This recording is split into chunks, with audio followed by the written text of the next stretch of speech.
Rated T for teen.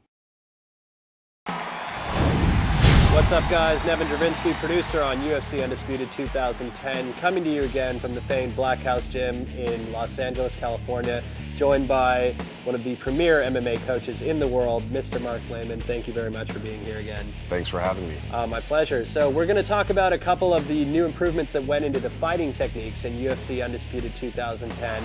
This year we went with a much more kind of a la carte approach. So now all 100 plus fighters in the game are going to receive moves from these various disciplines that will be applied to them.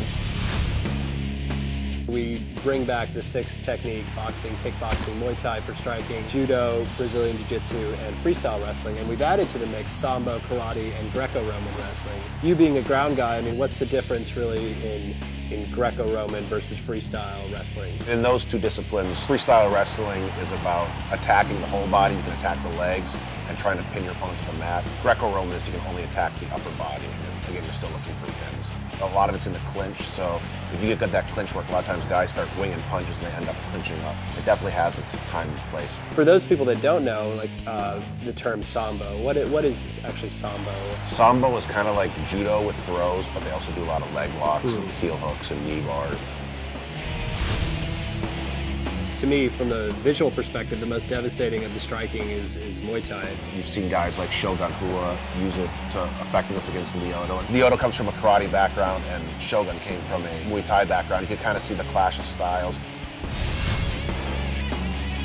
What's your favorite aspect about Brazilian Jiu-Jitsu versus the rest of the kind of mixed martial arts? Well, I guess it's the philosophy, whether it's the game or real life. I could be training with someone, but they had just as good of a chance to knock me out as I had to knock them out. But like with Jiu-Jitsu, if I take that guy down and I establish a dominant position, I can hit without being interrupted or apply a submission hold, and they can't really do anything to me that's too bad that I can't counter. There aren't such things as lucky submissions.